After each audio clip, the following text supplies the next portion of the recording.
Monsieur Série regarde le SNL épisode 8. J'ai regardé l'épisode 8 de la saison 45.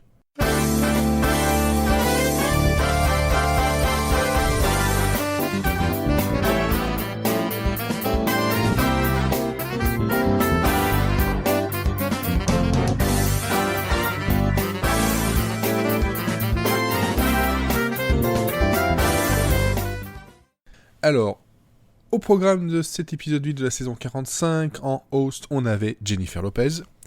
Et en invité musical, on avait DaBaby. Voilà, donc, vous ne connaissez pas DaBaby, je ne vais pas en parler, je ne vais pas vous faire l'affront de parler de choses que je ne connais pas. Nous ne sommes pas là pour ça. Par contre, au niveau des sketchs, cette semaine, je n'ai pas vu de Cut for Time. Peut-être ça va arriver après la publication de ce podcast. On ne sait pas, comme d'habitude. On a eu droit à un cold open qui se passait dans une cafétéria de l'OTAN où un Paul Rudd jouait Macron.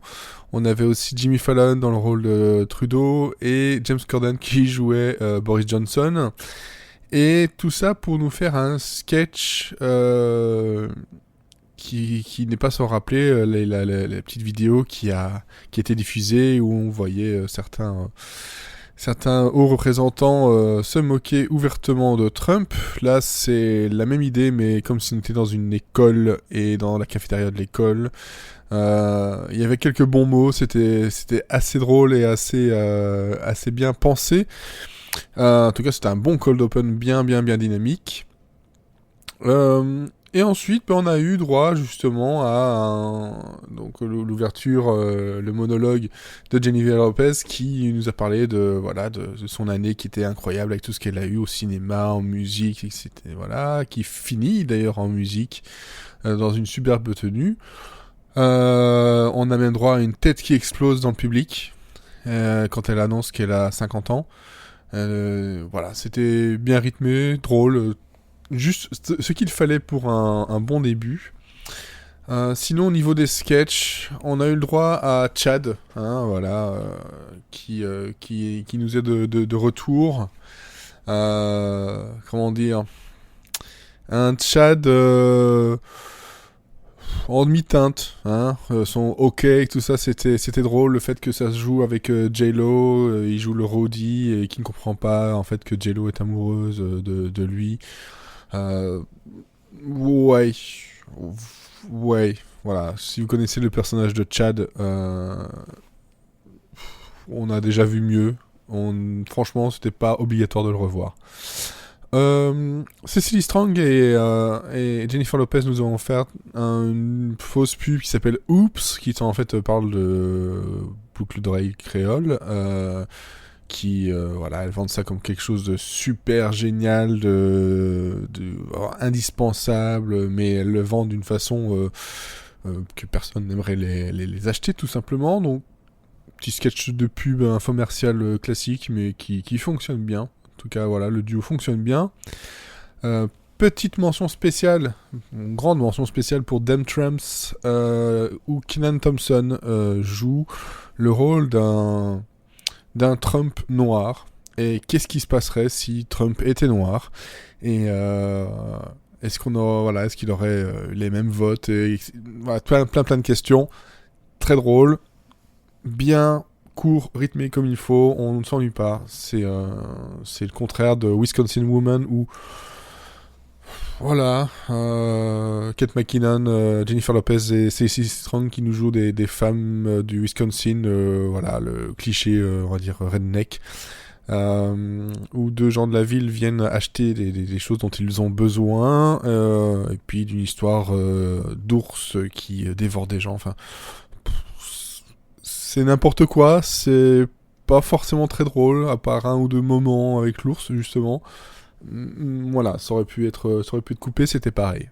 Très franchement, ce n'était pas du tout indispensable. Tout comme le Hip Hop Carolers, où en gros, voilà, il joue un groupe de 4 Chris Reed, Thompson, Jennifer Lopez, entre autres, nous jouent les chanteurs de chansons de Noël en façon hip-hop dans une grande maison, voilà, d'un beau quartier. Et en gros, ça nous parle surtout de Home Alone dans les paroles, avec un final qu'on attend venir, mais de très très loin, donc encore une fois, bien indispensable. Surprise Home Makeover. Voilà, là on a donc on a encore une parodie d'émission avec Kenan Thompson en présentateur, où Jennifer Lopez veut refaire sa maison, et surtout ce qui gêne Kenan Thompson, c'est que son mari en fait n'est pas du tout à la hauteur de la femme. Il se demande comment ça se fait, est-ce qu'elle est aveugle, enfin voilà, ça tourne surtout autour de tout ça, surtout que voilà, son mari est fan des Schtroumpfs, et ça c'est quand même assez étrange. C'est juste rigolo, encore une fois, c'est pas un grand épisode hein, dans l'ensemble, l'épisode 8. Petit PM, ça c'est très drôle, parce que Kyle Mooney, voilà, il suffit de dire Kyle Mooney et on sait que c'est très drôle ou très, très bizarre, avec Jennifer Lopez, où en gros c'était un infomercial, une pub où ils disent voilà, vous en avez marre d'avoir envie d'aller aux toilettes alors que vous êtes bien au chaud dans votre lit, qu'il fait froid dehors, mais grâce à ce tuyau, machin, vous allez pouvoir aller aux toilettes directement, sans vous réveiller, sans vous lever. Et Jennifer Lopez arrive en disant et pour les femmes il y a quoi? Et là c'est un grand moment de gêne que seul Kyle Mooney peut nous offrir, et vraiment vraiment parfait. The Corporal, où c'est une espèce de Cendrillon avec les deux belles sœurs et la sœur qu'ils essayent de cacher parce qu'elle est plus belle qu'elle, et ils vont recevoir le corporal qui en fait doit choisir une des filles pour se marier. Encore une fois, c'est ok. Voilà, c'est ok. Tout comme le Weekend Update qui était juste ok. Quelques bonnes blagues par-ci par-là. Et le Barry's Bootcamp qui revient avec encore ces entraîneurs de gym qui sont là pour être engagés et qui vont se vendre et qui sont complètement à côté de la plaque. Pareil. C'est pareil, j'ai hésité en fait à faire le podcast cette semaine.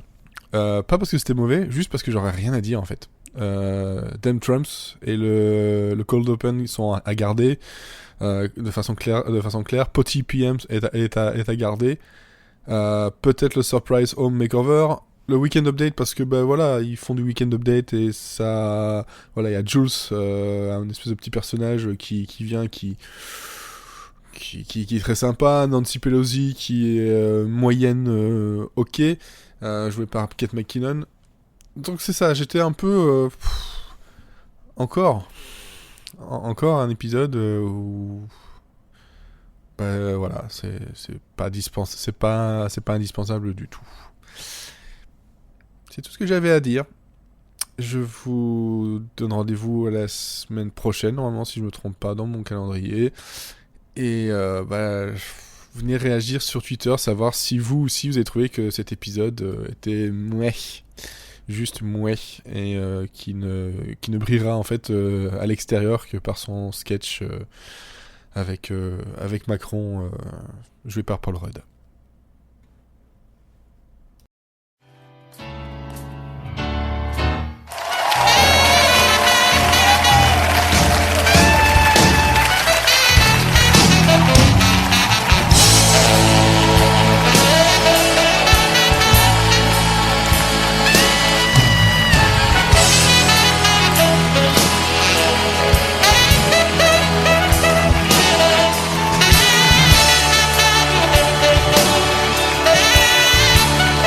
Alors là, je sais absolument pas ce qui s'est passé. Je viens de me rendre compte que soit il y a un mélange dans les fichiers audio sur Ocha, soit... franchement, je vois pas comment j'aurais pu me tromper à ce point-là. Mais j'ai remarqué qu'il n'y a plus l'épisode 7, donc l'épisode où je parle de l'épisode 45, saison 45, épisode 7 avec Will Ferrell. Donc, je vais vous faire un petit bonus ici maintenant, là tout de suite, juste après le 8, voilà, comme ça, pour vous dire ce que j'avais pensé de cet épisode. En fait, je comprends vraiment pas. Bref, épisode donc 7 de la saison 45 avec Will Ferrell. Qu'est-ce qu'on a eu? On a eu un cold open avec le impeachment qui était tout à fait dispensable. On a eu un monologue avec sa passion pour Ryan Reynolds qui se trouvait justement dans le public. On avait un Will Ferrell tout timide, tout ému de voir Ryan Reynolds, c'était assez drôle. On a eu un débat démocratique qui dure 12 minutes, où c'était une succession de guest stars. Point important de ce débat-là, c'était quand même Maya Rudolph, qui nous jouait la politicienne qui veut faire des mèmes, qui veut devenir un mème, un gif, une machine à gif.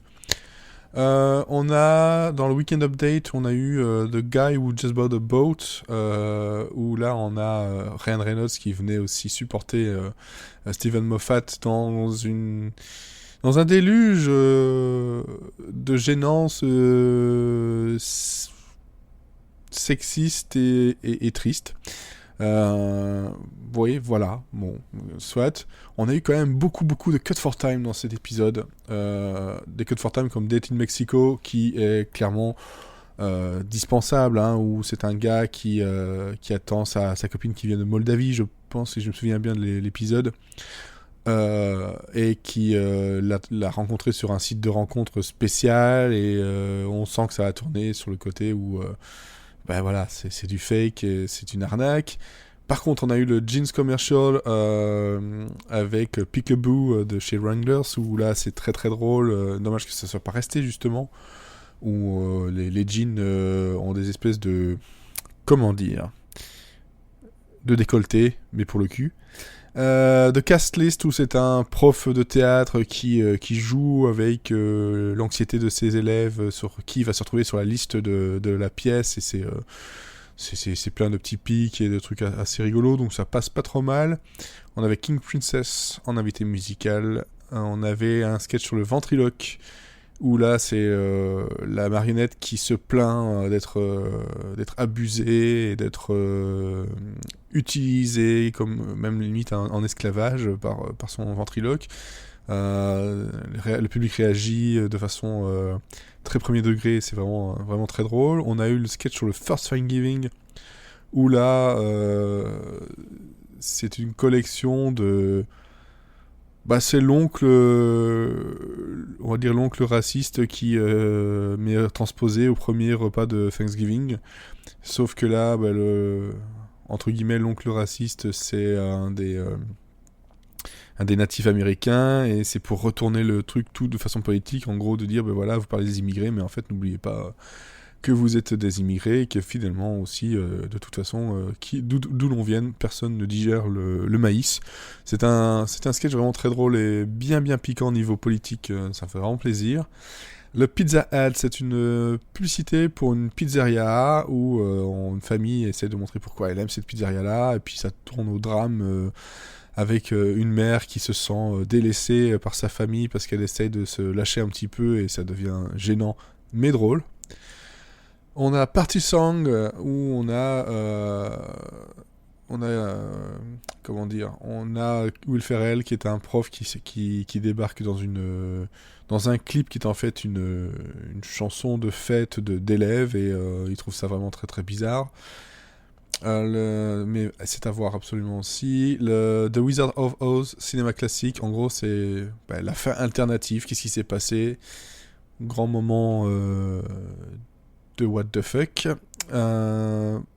Une de mes préférées parce qu'elle est très simple à comprendre, c'est Heinz, c'est une pub pour Heinz, le ketchup, et les faits que les gens se plaignent que quand on appuie dessus, ça fait un bruit de paix qui est assez gênant, donc Heinz a résolu ça grâce à Heinz Relax, qui en fait pousse un petit soupir quand on appuie dessus, et plus un paix, et globalement, c'est pire, mais c'est drôle, c'est vraiment drôle.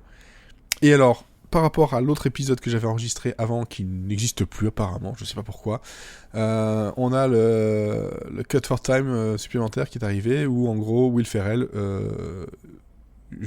imite Harry Styles, qui était donc le host de la semaine passée, un Harry Styles âgé, on va dire ça. Voilà.